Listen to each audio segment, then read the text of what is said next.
King Charles has officially cut Prince Archie and Princess Lilibet out of the royal line of succession. That's not a rumor, not some tabloid speculation, this is real. The line has been drawn. The message is clear. The king is done playing nice.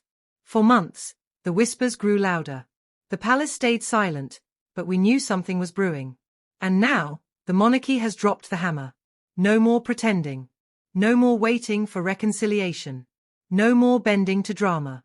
This isn't just a symbolic move, it's a nuclear one. King Charles has made his choice, and it's time Harry and Meghan finally understood. You don't get to throw grenades at the crown and still expect the spoils. Let's not sugarcoat it. Meghan Markle has been the chaos agent in this entire saga. Since stepping back from royal duties in 2020, it's been a relentless PR war.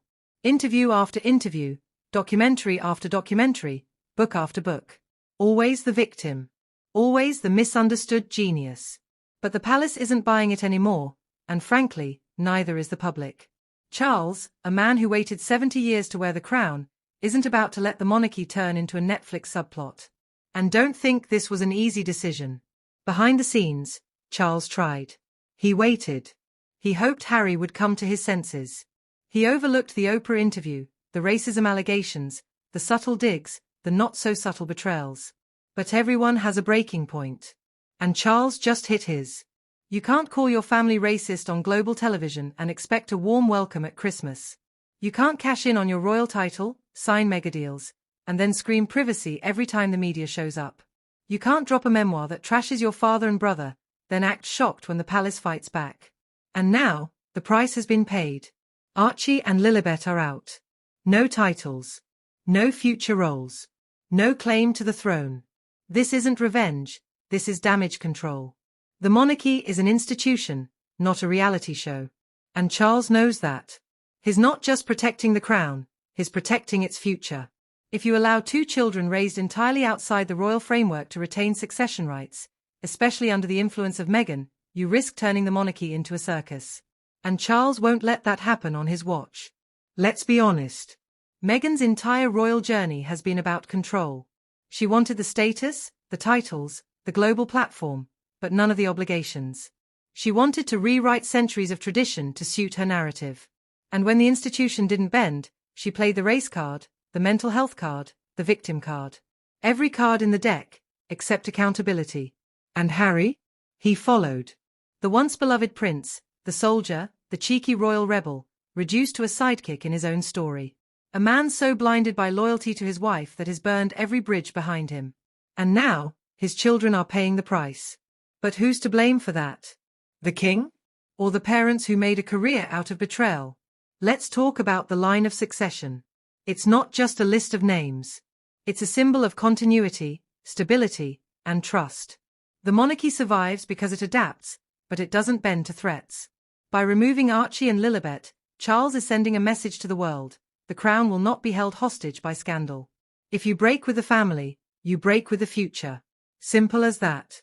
Some people will cry foul. They'll say the children are innocent. And they are. But innocence doesn't entitle you to a crown. The royal family isn't a charity. It's a duty. And Meghan and Harry made it very clear, they want no part of that. They walked away. They slammed the door. And now they're shocked it won't reopen? Please. And let's not ignore the financial angle. This isn't just about titles. It's about leverage.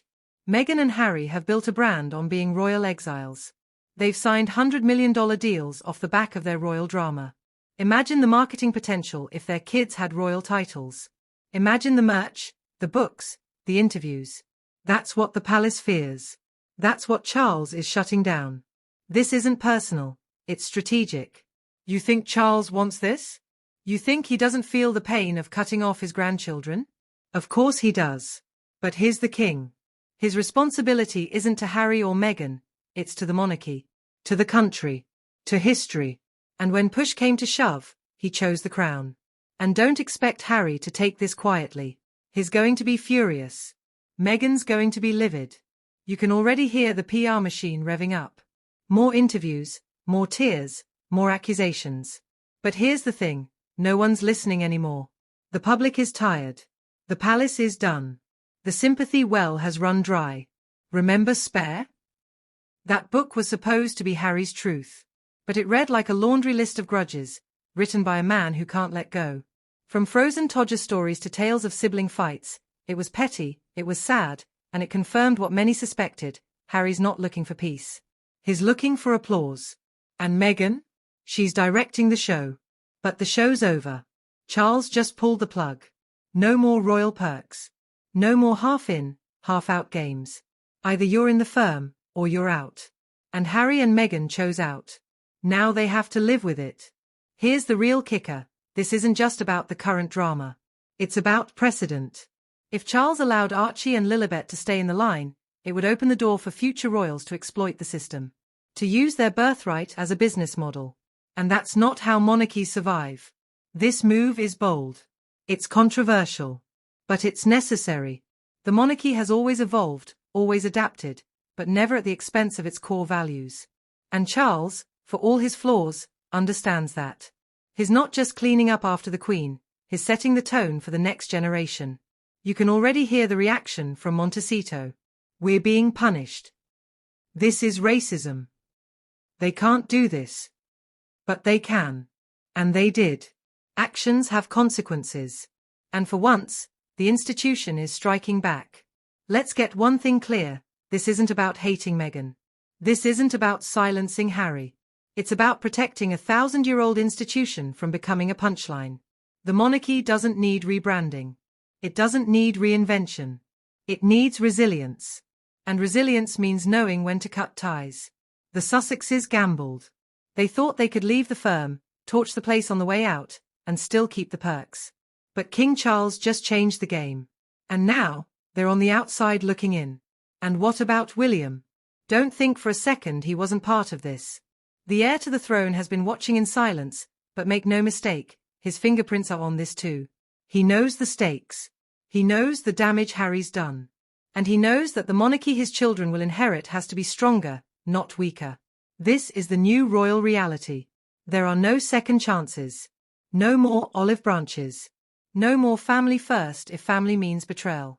Charles has made peace with the cost. And the cost is Harry's children. It's brutal. It's heartbreaking. But it's also brilliant.